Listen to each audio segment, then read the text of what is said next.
Hamma odamning muvaffaqiyat yo'li boshqa bo'ladi. Biz xuddi yashayotgan jamiyatimiz sizib bergan shu yo'llarda mansaqlar, hurmat sazovor bo'lgan o'ringa erisha oladigandak his qilamiz. Biror maktabni o'qish bitirib unvon olsang hurmatlansan. Oq yaqinlik xizmating bo'lsa ondan hurmatlansan. Ammo sen terakchilik qilgan bir kishi bo'lsang, taksi shofiri bo'lsang, remontchi bo'lsang yoki do'kon xizmatchisi bo'lsang hech yerda hurmating bo'lmaydi. Buni kim qaror qildi? إلهي قد تراكمت الذنوب وما زالت بغفلتها القلوب وما زالت بغفلتها القلوب. Bir top dostlarning ichida faqat bir do'stlardan boshqa hammalar oliy maktabga o'qishni bitira oldinglar. U do'stlar iqtisodiy jihatdan qiynalgan, oilasi tijoratda ziyon tortgan edi. Shunga u maktabdan chekinib mayqachilash punktida ishlashga boshladi. Sizlar o'qish bitirgandan keyin o'zaro yig'ilib qanday xizmatlarni qilayotganliklaringiz to'g'risida paranglashib, uni faqat o'qishdan chekinguchi ekanligini eslatib yarasini tatlaysizlar. This is la yaskhar qawmun min qawmin. Alloh azza va jalla Qur'on Karim sura Hujurat 11-oyatda bir qavm yana bir qavmni masxar qilmasin deydi. Uning mayqachilash punktida ishlashi, gaz qachirishlik oddiy ishlarni qilishi Allohning nazarida qimmatli va esil ish bo'lishi mumkin. Kishilarni ularning xizmatlari sababli kamsitadigan uqum, noqonunchilar orasida mavjud bo'lib qolmasdan, balki o'z oilamizda ko'p uchraydi. Yosh bola doktor bo'lishni xohlamay, dorigar bo'lishni orzu qilganlik uchun uning oilasi uni yarmasga chiqardi. Ular qo'lingdan biror ish kelmaganligi uchun doktor bo'la olmay, dorigar bo'lmoqchi bo'layotsan deyishdi. Uning bu ishni xizmat vaqt o'rinlashtirilishi yaxshi. Men hayotimda qilishni xohlagan boshqa muhim ishlarga vaqt ajrata olmayman. Doktor bo'lish uchun yana necha yil o'qishim to'g'ri keldi. Shu dorigarlikni tanladim deyishlarga parvo qilmaydi. Ba'zi oilalarda bo'lsa, qiz farzand sestra bo'lishni tanlaganlik uchun shunchalik o'qib oxiri sestra bo'lmoqchimi deb taftanlarni yog'dirib o'tadi. Tarix o'rganishni tanlagan bola, men tarix o'rganishni yaxshi ko'raman. Ham uni muhim deb qarayman. Uni boshqalarga o'rgatsam deyman deyishlarga qaramasdan, hech nima qila olmaydigan odam o'qituvchilarni tanlaydi. Hech bo'lmasa advokatlik degandek tuzukroq bir xizmat topsangchi deb uning orzularini tunjuqtirdi.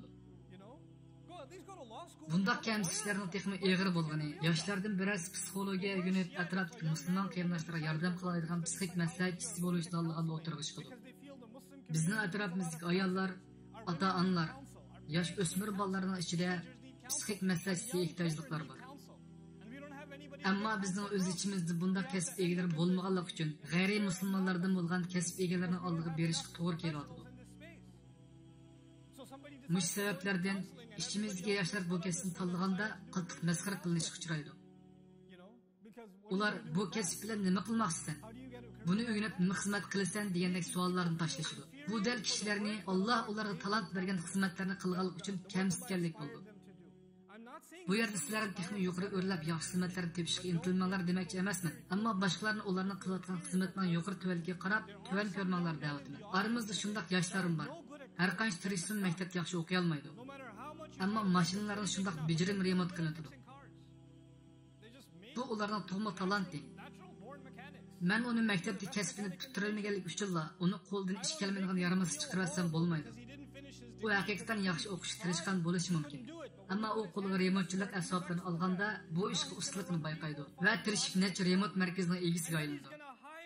Kunlarning birida o'zi chekinib ketgan maktabni a'lo natija bilan bitirgan buxgalter yollab ishlatadi. Mushuning o'xshaydigan ishlar ko'p.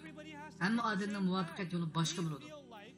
Biz xuddi yashayotgan jamiyatimiz sizib bergan shu yo'llarda mansaqlar, hurmat sazovor bo'lgan o'ringa erisha oladigandak his qilamiz. Biror maktabni o'qish bitirib unvon olsang hurmatlansan. Oq yaqinlik xizmating bo'lsa ondan hurmatlansan.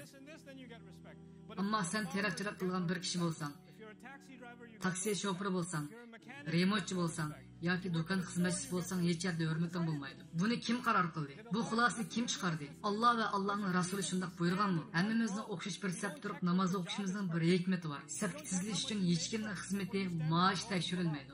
Inna akramakum indallohi yatqakum. Allah sura Hujurat 13-oyatda haqiqatan eng taqvodor bo'lganlaringlar Allohning dargohida eng hurmatli hisoblanasizlar. Tilka ad-darul akhirah naj'aluha lillazina la yuriduna 'uluwan fil ardi wala fasadan.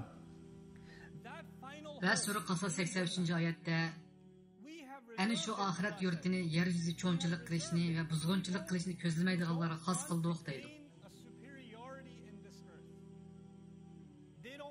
Ya'ni ular bu dunyoda boshqalarga cho'nchilik bilan muomala qilmaydi. boshqalarni o'zidan tuvan his qildirmaydi. Bu ularning hayotiga singib ketgan bo'ldi. Biz mush tushunch hukmlar bilan atrofimizda ba'zi kishilar cho'nchilik qilgan, ba'zilar bu tuvan ko'rilgan bir ijtimoiy hayotni shakllantirsak, tuvan ko'rilganlarning hammasi yuqori tabaqaliklarga o'xshash bo'lishga intildigan,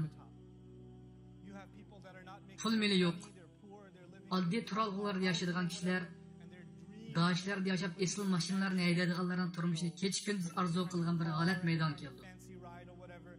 Bu dal fitnaning o'zidir. Bir tabiqa o'zidan tuvan yana bir tabiqaning qadr qimmat va izzat obro'yiga darsab turadigan, yuqori tuvan tabiqalarga ayrilgan bu xil ijtimoiy turmush dal hozir kunimizdagi fitna hisoblanadi. Alloh azza va jalla sura Qasas 79-oyatda Qarun o'z qavmining oldiga barliq zinnati bilan hashamatlik oldi chiqdi. Dünya tirikchiligini ko'zlaydiganlar kashki bizga Qarunga berilgandek boylik berilsin. U haqiqatan dunyolikdan cho'ng nisiga ega ekan deydi. Qarun barliq mulk bilan Bani Isroilning oldiga chiqqanda ulardan bir bo'lik kishilar bizning shundoq boyligimiz bo'lgan bo'lsa ha deyishdi. Bu qalbdagi chiriklikdir. Bu chiriklik kishini mamnun bo'lgan barliq usullardan foydalanib mol dunyo to'plashga boshlaydi. Uning harom halollik bilan kori bo'lmaydi. Yaxshi xizmat bo'lsa qilaman, maash yaxshi bo'lsa qilaverman deydigan bo'ldi. Yaxshi yo'llar bilan o'z kuchiga tayanib halol rizq tepish irodasi yo'q bo'ldi.